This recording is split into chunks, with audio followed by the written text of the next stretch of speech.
Project Charter for PMP certification and to manage your day-to-day projects. In this video, I'm going to record you and tell you everything about Project Charter.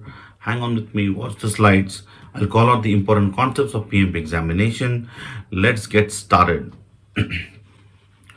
Okay, so Project Charter. Project Charter is a formal document. Okay, it is a formal document that is used to authorize the project, initiate the project. Okay, the project starts because of a project charter. Because so, what happens before the charter? Okay, so it's an internal document. So, charter is an internal document wherein we are kind of talking about how do we execute the project, how are we planning to work on the project, how are we going to get on the results on the project, okay, how are we going to meet the acceptance criteria, how are we meet the objective of the project. So all of these are going to line down in the document. It is an internal document, it is not a legal document, it's not an external contract. Okay, very important. Charter is an internal document.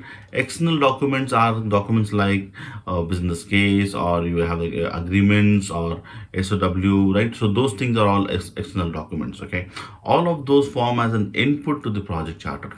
Okay, you find a business case, you find a business need, you analyze it, then you have agreements in case you're having some vendors to come and execute the project, or if you're working some of the clients who go for agreements over there. So all those are like external documents which need to be legal. Okay, internal documents don't need to be legal. So charter is an internal document that is used to authorize a project manager to execute the project. Okay, let's see a little more. Okay, so as I told you, the business need, business case, or statement of the work, are all inputs to the project charter. The output of project charter goes into the planning process, and then you get the project scope statement that is used to execute the project. Okay, so based on the project scope statement, we're going to deliver the outputs, meet acceptance criteria, and the exit criteria of the project. Okay, so who creates the project charter? The sponsor creates the project charter. Okay, remember this concept for the important PMP examination. The sponsor creates the project charter. Sometimes he can collaborate with the project manager, and even project managers can also create the project charter. I remember like once I was working in my one of the product companies, wherein I was working with my senior manager to create the project charter. So we had to sit down, write all the risk assumptions, milestones, right? As a fixed price project, we had to come up with the cost estimates. Okay, all of this we had to do, and all these things we did in the project charter. Okay, so that time I had collaborated with the manager.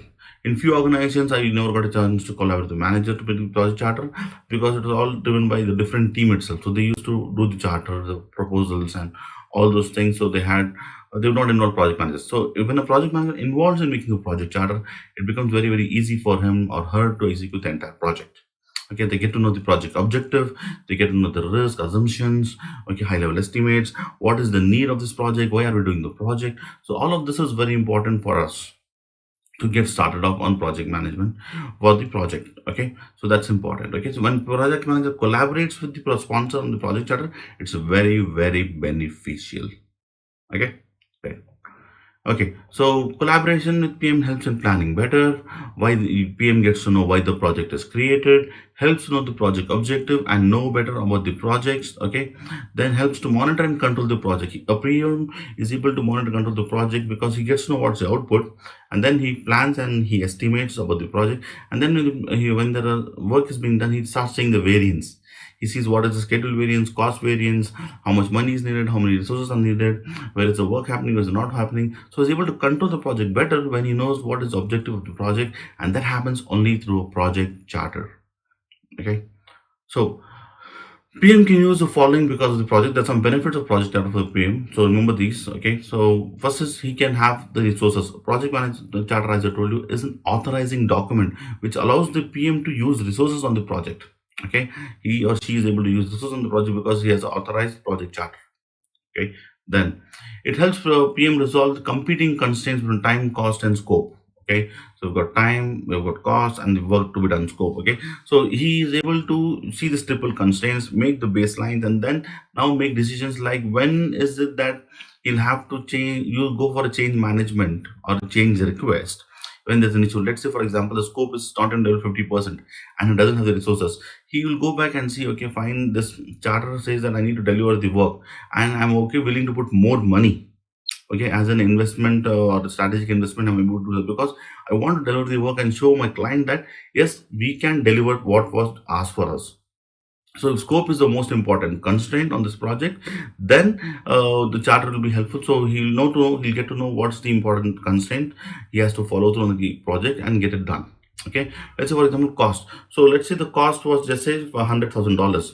Okay, that's the constraint. Okay. Now $100,000 is done, and then now the project still not completed. Still 20% work is still left. At that time, he can request the management reserve. The contingents are also over, right? Now he knows that okay, cost is very important. You have to do it. But now management says no, you have to do it with $100,000. In the beginning, if he knows this, then he is going to ensure everything that he's not going to use extra penny on the project. Okay, so it helps the project manager resolve the competing constraint time, cost, and scope. Okay, let's say for example there was a deadline of time. Okay, like there is a launch that's happening for a mobile phone maybe on say 1st of January.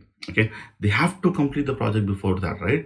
So that's the constraint. Now if the work is going slow and he knows that that's a deadline that cannot be missed, then he might do like some schedule compression technique, fast tracking or crashing, right?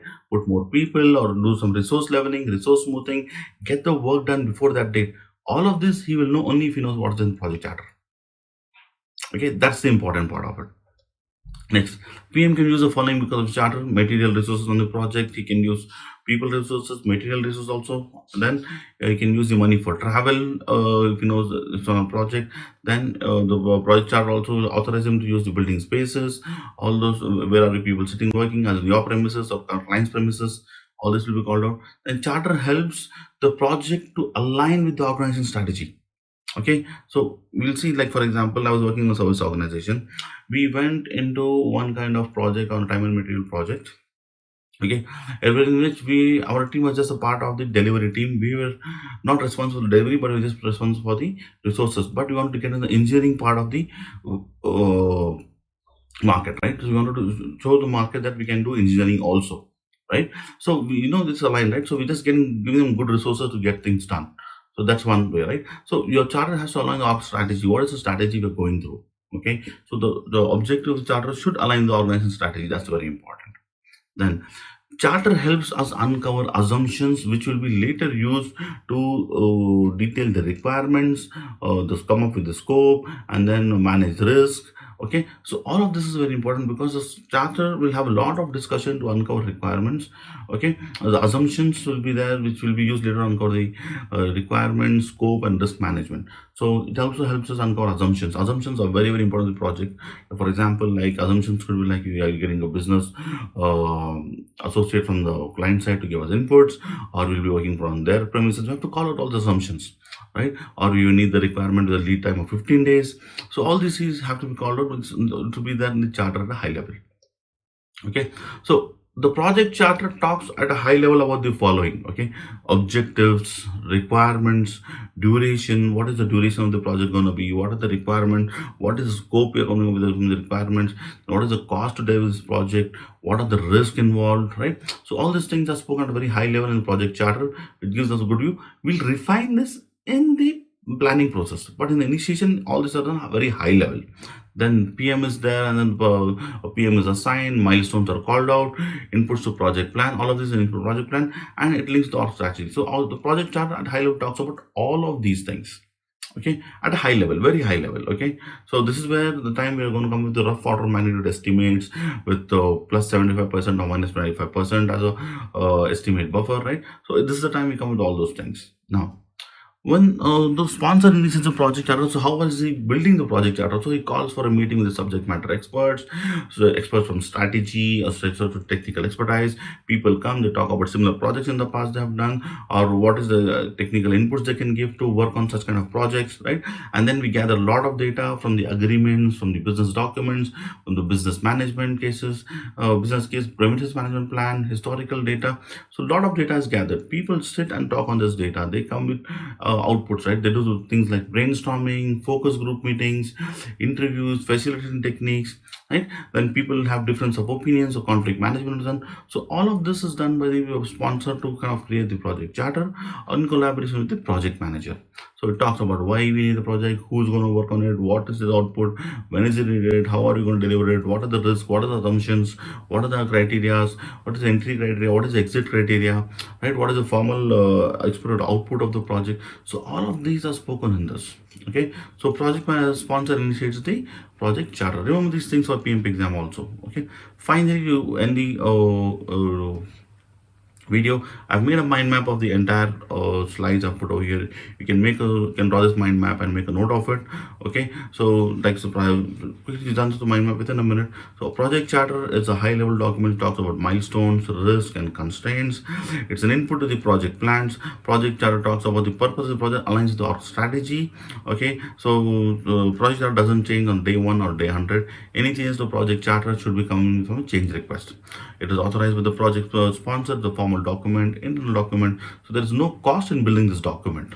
Okay, assigns a PM. The project charter helps in assigning the pay, the space, resources, and then the desktops, laptops, travel, all these things, and it's linked to the our strategy, right? And talks about entire scope of the work that's been done at a high level. So that's about project charter for you for a PMP examination or a day-to-day work. If you're starting off in a project in the initial phase of project, know what needs to be done. All of this information is captured in one document called as the project charter. Okay, thanks for watching my video. This is Arham Faraaz. I wish you all the best. Bye.